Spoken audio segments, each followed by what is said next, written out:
पीले दांत वाली बहू। रंजना कभी ब्रश नहीं करती थी। उसे कितनी बार उसके माँ बाप ने डांटा, लेकिन उसका कोई असर उस पर होता ही नहीं था, जिस कारण से उसके दांत पीले पीले हो जाते हैं। शादी के बाद। अरे बहू, वैसे तो तुझ में कोई कमी नहीं है, पर तेरे दांत इतने पीले कैसे हैं बेटा? कैसे मतलब? कोई सर्जरी थोड़ी ना कराई है। वो तो क्या नाम, मैं ब्रश नहीं करती थी तो पीले हो गए। अब क्या करूं? आप कहें तो लाल करवा लूं या फिर काले? यार ये क्या है, क्यों माँ से लड़ रही हो? लड़ रही हूँ? अरे मैं लड़ रही हूँ या ये बोल रही है कि दांत पीले हैं, पीले। अरे तपस्या थोड़ी ना की है इन्हें पीले करने के लिए। बकायदा ब्रश नहीं किया है 20 साल तक, तब जाकर। छी, कैसी बात कर रही हो? ये उस वक्त तो पीले नहीं थे जब हम लोग तुम्हें देखने आए थे। अरे तब साफ करवा लिया होगा डेंटिस्ट के पास जाकर। अब देखो कैसे पीले पीले लग रहे हैं। रंजना सास की तरफ गुस्से से देखती है। फिर शुरू हो गई पीले पीले पीले। अरे पीले तो तब भी थे जब मेरे हाथ का रसगुल्ला उड़ा उड़ा कर खा रही थी और बोल रही थी, लड़की नहीं गुणों का खजाना दे रहे भाई साहब आप। खैर, अब वो लोग करते भी तो क्या करते, पीले दांत वाली बहू पल्ले पड़ी थी तो झेलना तो था ही। एक दिन कीर्तन में रंजना गाना गा रही थी। अरे कमला बहन, माँ का द्वार है, यहाँ तो सब शुद्ध होकर आते हैं, फिर अपनी बहू को ब्रश भी नहीं करवाती तुम। दूर से पीले पीले दांत भक्ति में बाधा उत्पन्न कर रहे हैं। अरे कोई 2 साल के बच्ची थोड़ी ना लेकर आई हूँ मैं बहू बनाकर। अच्छी खासी लड़की है, अरे कैसे करवाऊं ब्रश? ये तो उसे खुद करना चाहिए ना। अब माँ बाप तो इसके जैसे तैसे निपटा दिए, ये नहीं सोचा कि सास कैसे संभालेगी।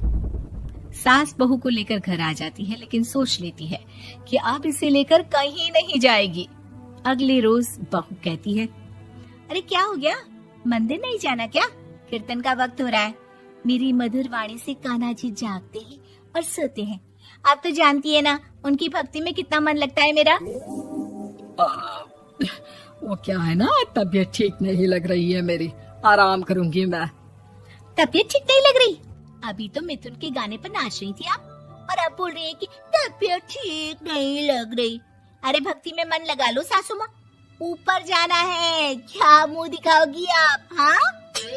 सास को बहू की बात पर गुस्सा आ जाता है। मैं क्या मुंह दिखाऊंगी, इसकी चिंता तो ना कर, समझी? अपने मुंह की चिंता कर, जो ये पीले पीले दांत लेकर हर जगह पहुंच जाती है।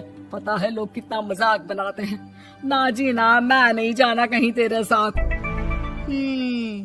तो ये बात है। कोई ना, मत जाओ, मैं अपने कमरे में ही बैठकर भक्ति कर लूंगी। ऊपर वाला दांत थोड़ी ना देखता है, मन देखता है, भावना देखता है। और अरे बस बस, तू सब कुछ दिखा, बस ये सफेद चमकदार दांत ना दिखाना किसी को, है? जा यहाँ से। बहू को सास की बात का कोई फर्क नहीं पड़ता, वो तो जैसी थी वैसी ही रह जाती है। सुबह नहाकर किचन में खाना बनाना, फिर खाना खाना, कीर्तन भजन करना और सो जाना। एक दिन, माँ जी मैं सहेली के घर जा रही हूँ, शाम को लेट आऊंगी। हाँ हाँ तो जाना, मैंने कौन सा तेरी आरती करनी है घर पर बैठकर।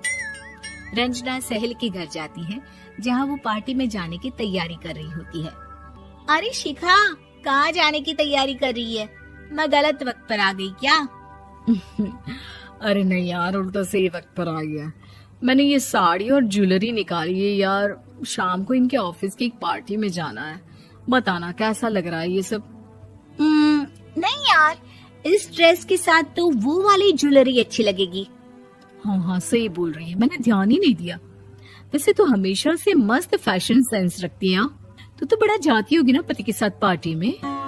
रंजना कुछ नहीं बोलती, बस सोचती है कि यार काश ये बात सही हो जाती, पर मैं क्यों नहीं जाती पार्टी में? क्या इन लोगों की कोई पार्टी होती नहीं होगी? रंजना घर आती है और रात में पति से सवाल करती है, एक बात बताइए, आप मुझे किसी पार्टी में क्यों नहीं ले जाते? क्या आपके यहाँ ऑफिस में पार्टी नहीं होती? पति बेचारा क्या कहता कि दांत पीले हैं तुम्हारे इसलिए। अरे कोई पार्टी होती नहीं हम लोगों के ऑफिस में, तो कहाँ से लेकर जाऊं? और मार्केट, मॉल, कहीं वीकेंड घूमना, कहीं तो। अरे यार सारे हफ्ते में एक छुट्टी मिलती है, तो सोचता हूँ कि आराम ही कर लूं। क्यों? रंजना मन मार के रह जाती है। पहले कभी सास के साथ मंदिर जाया करती थी, लेकिन वो भी सास ने ले जाना बंद कर दिया। घर बैठी बैठी रंजना बोर हो जाती है। तभी उसे आइडिया आता है और वो मायके जाने का सोचती है। सासू माँ, 2 दिनों के लिए मम्मी के घर जा रही हूँ। अच्छा ठीक है, आराम से जा। और हाँ, माँ से कुछ अच्छी आदत सीख कर आना कि कैसे शरीर के हर भाग की तरह दांतों की सफाई भी जरूरी होती है, समझी? शुरू हो गई ना आप। वो लोग आपकी तरह नहीं है कि छोटी छोटी बात का बतंगड़ बना दे। उन लोगों के लिए मैं मायने रखती हूँ, ना कि मेरे पीले पीले दांत। रंजना माँ को बिना बताए उन लोगों को सरप्राइज देती है, लेकिन जैसे ही वो दरवाजे पर पहुंचती है, अंदर देखती है कि घर वाले कहीं जा रहे होते हैं। अब माँ, काश रंजना दीदी के दांतों वाली प्रॉब्लम नहीं होती, तो वो भी हम लोगों के साथ चलती ना बुआ जी की बेटी की शादी में। हाँ बेटा, लेकिन अब उसे कौन समझाए कि उसको उसके पीले दांत नहीं दिखते, लेकिन उसके आसपास के लोगों को कितना एम्बैरेसिंग फील कराते हैं। मुझे तो कितनी बार उसके स्कूल की टीचर ने शिकायत की कि उसके साथ कोई लड़की बैठना भी नहीं चाहती, और ना ही कॉलेज में कोई उससे बात करना चाहता था। लेकिन पता नहीं क्यों उसे ये बात समझ में ही नहीं आती। कोई कमी नहीं है उस लड़की में, बस यही कि दांत पीले हैं।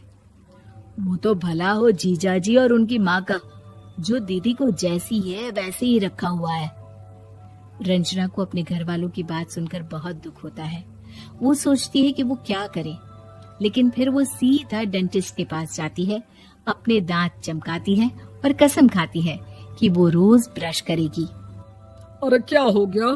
तुम तो 2 दिनों के लिए गई थी ना। पर कोई ना, अच्छा है, चलो आ गई तो। रंजना सास के सामने आकर खड़ी हो जाती है और पूरी स्माइल करती है, उसके चमकदार दांतों को दिखाती हुई। चले मंदिर। माँ, मुझे माफ कर दीजिए, मैंने आप लोगों को बहुत एम्बैरेसिंग फील करवाया। मैं आज से रोज ब्रश करूंगी।